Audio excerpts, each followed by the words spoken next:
بسم الله الرحمن الرحيم. حبايب قلب كابتن ريشه، تعليق صغير كده يا جماعه على كلام ناصر ماهر في لقائه مع كابتن سخيف عبد الهادي على قناه ام بي سي مصر.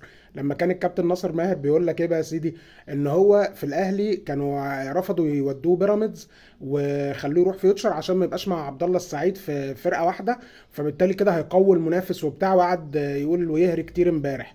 طيب ماشي، فاحنا ما عندناش مشكله، بس احنا هنرد بكلمتين كده رفيعين.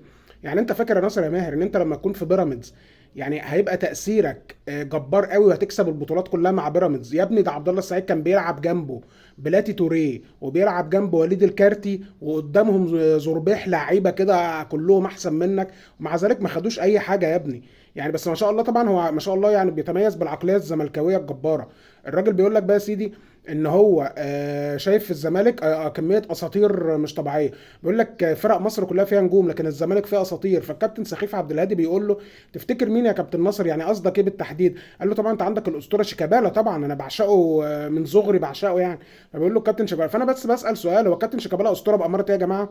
ده مبدئيا يعني، غير ان هو كان بيرفع لهم الجزمه، وغير ان هو هرب منهم مرتين ثلاثه وكان رفع عليهم قواضي ومضى للاهلي وقصه حمضانه كده.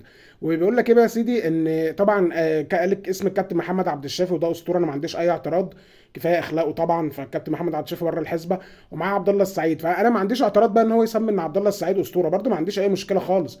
الراجل جايب اجوان كتير صحيح، ما عملش اي حاجه مع بيراميدز غير انه جاب اجوان بس ما فيش مشكله، او على الاقل صنع، وبرده ما عرفش يجيب بطولات وما فرقش معاهم يعني على مستوى البطولات في حاجه. فانا ما عنديش مانع ان انت طبعا تقول اساطير، بس انا بس عايز اقول له، هو انت تعريفك للاسطوره يعني اللي هو سنه الكبير يعني بس ولا حاجه؟ يا ابني ده احنا محمد هاني ده اللي عندنا اللي احنا مش طايقينه ده، لو اعتزل النهارده هيبقى اسطوره يا حبيبي. ده الراجل جايب زربيح بطولات هو كمان، ده قفشه اللي هو بيتقال يعني عليه ان هو اللي احنا كان لحد اخر النص التاني من الموسم اللي فات بنقول عايزين نمشيه وما عادش مفيد للفرقه وبيتنطط. بالنسبه لنا لو اعتزل النهارده هيبقى اسطوره الاساطير يا ابني. ده ممكن لو عمل ربع البطولات دي في الزمالك يعملوا له تمثال يا حبيبي. ثم ان انت قاعد تقول موسيماني ومش موسيماني. يا ابني موسيماني طبعا، هو برضه اتكلم على موسيماني وقعد يقول لك موسيماني ظلمني وبتاع مش عارف ايه. يا ابني ده موسيماني بعقليتك دي لو الحسنه الوحيده له انه مشاك من نادي يبقى كويس قوي وزي الفل. يعني انت في مره يا جماعه كان بيقول لك انا بقول لموسيماني انت ما عندكش لعيب في فرقتك جاب 5 تجوان وانا جبت 5 تجوان، كان ساعتها مع فيوتشر وبتاع. فبيقول لك جاب 5 تجوان ساعتها برضه، اللي هو في نفس السنه اللي موسيماني كان جايب نهائي القرن او بعد نهائي القرن، وكنا جايبين افريقيا وبرضو يعني ما شاء الله جبنا افريقيا وجبنا سوبر وكملنا كاس عالم وبتاع. بيقول له انت ما عندكش لعيب جاب 5 تجوان سايب البطولات دي كلها، وان في زربيح لعيبه عندنا جابت اجوان وهو ماسك ان ما فيش حد جاب 5 تجوان زيه. وما شاء الله من بعدها يعني ربنا طبعا شفاه وعافاه ان هو اتكسر بعدها وقعد في كتفه تقريبا او اي حاجه، وما عرفش يعمل حاجه بعد كده على طول اصلا مع فيوتشر. وضيع ما جاب طبعا، غير ان هو ما جابش يعني ما كانش فيه نتائج كبيره قوي تذكر لفيوتشر قوي يعني، مع ان هم كانوا فرقه كويسه. وما كانش هو اكتر لعيب مؤثر في رايي انا في فيوتشر يعني. على فكره انا شايف ان احمد رفعت الجناح الشمال بتاعهم كان مؤثر اكتر منه بكتير.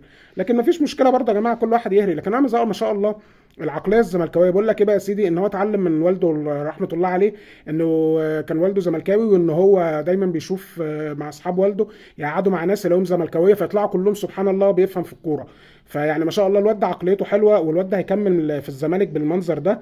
وانا ببين يعني نخلينا فاكرين الفيديو ده، الواد ده هيلعب 4 5 ماتشات كويس جدا، وربنا هيكرمه ويروح يبوس الشعار ويعمل السهم ومش السهم وبتاع، ويشبك ايده في ايد شيكابالا وعمك عبد الله السعيد ويروح يحيي الجمهور وبتاع. بس تف على قبري لو الواد ده عارف يعمل حاجه بعد كده. العقليه دي عمرها ما توقف لعيب على رجله، العقليه دي تنفع مع جمهور الزمالك. عشان كده اللي زي ده احسن حاجه فيه انه مشى من الاهلي، وان ربنا كرمنا ان الاشكال اللي من النوعيه دي بتمشي من الاهلي والله يا جماعه. يلا سلام عليكم. بيراميدز اتقال لي بالحرف مش هتلعب انت وعبد الله. واحد فيكم اللي هيلعب. لا ليه؟ اتقال لي يعني آه، مش هتلعب انت وعبد الله في فريق واحد.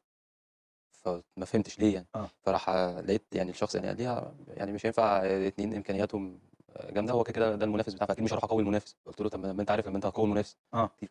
فهي في فرق فيها نجوم، بس ما فيش فريق عنده اساطير دلوقتي في مصر. في فرق عندها نجوم ولاعيبه جامده جدا بس ما فيش فريق عنده اساطير. لكن الزمالك فيه اساطير دلوقتي. يعني انت بتتكلم على شيكابالا مم. اسطوره، مم. دلوقتي بتتكلم على عبد الله السعيد اسطوره، بتتكلم على عبد الشافي نفس القصه. زيزو